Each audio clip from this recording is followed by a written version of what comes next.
ఒకప్పుడు అమరావతి అడవికి అంచున ఒక పల్లె ఉండేది. ఆ పల్లెలో ప్రజలు ప్రశాంతంగా జీవించేవారు. కాని సమీపంలోని దట్టమైన అరణ్యంలో భీమకాయుడు అనే ఒక భయంకరమైన రాక్షసుడు నివసించేవాడు. ప్రతిరోజూ అతడు పల్లెలోకి వచ్చి పశువులను, కొన్నిసార్లు మనుషులను కూడా పట్టుకెళ్లి తినేసేవాడు. ప్రజలు భయంతో వణికిపోతూ అమరావతి రాజును వేడుకున్నారు. కాని ఎవరూ ఆ రాక్షసుడిని ఎదుర్కొనడానికి ధైర్యం చేయలేదు. అప్పుడు ఆ గ్రామంలోనే ఉండే ఒక పేద యువకుడు విక్రమ్ ముందుకు వచ్చాడు. అతనికి శక్తి తక్కువే, కాని తెలివి, చాతుర్యం ఎక్కువ. నేను వెళ్లి ఆ రాక్షసుడిని ఎదుర్కొంటాను అని ప్రతిజ్ఞ చేశాడు. విక్రమ్ ఒకరోజు దట్టమైన అరణ్యంలోకి వెళ్లాడు. ఒక్కసారిగా భీమకాయుడు అతని ముందు ప్రత్యక్షమయ్యాడు. ఎవడివి నువ్వు? నా అరణ్యంలోకి ధైర్యంగా అడుగుపెట్టావా? నిన్ను ఇప్పుడే తినేస్తాను అని రాక్షసుడు భయంకరంగా గర్జించాడు.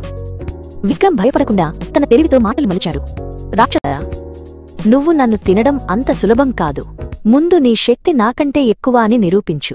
మనం ఒకరినొకరు పరీక్షిద్దాం అన్నాడు.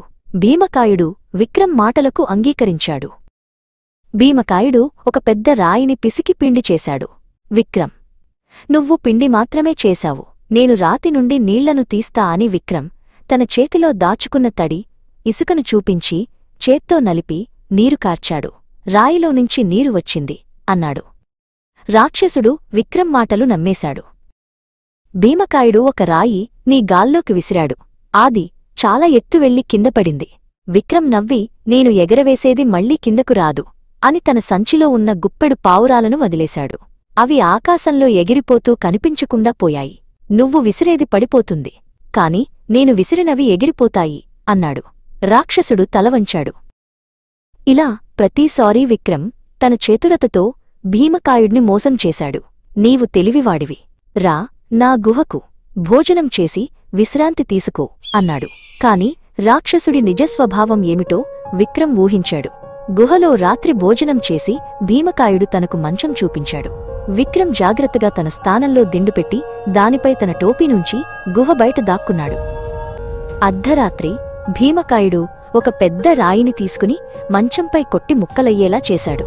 ఇప్పుడు ఆ పాపం మానవుడు పోయాడు అంటూ గట్టిగా నవ్వాడు. మరుసటి ఉదయం భీమకాయుడు అరణ్యంలోకి బయలుదేరాడు. అక్కడ యువరాణి ఊరేగింపుతో వెళ్తోంది. రాక్షసుడు ఆమెను పట్టుకోవాలని దూసుకెళ్లాడు. సైనికులు భయంతో వెనక్కి తగ్గారు.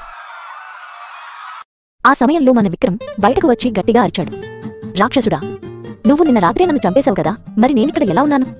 దీన్ని విని భీమకాయుడు వణికిపోయాడు.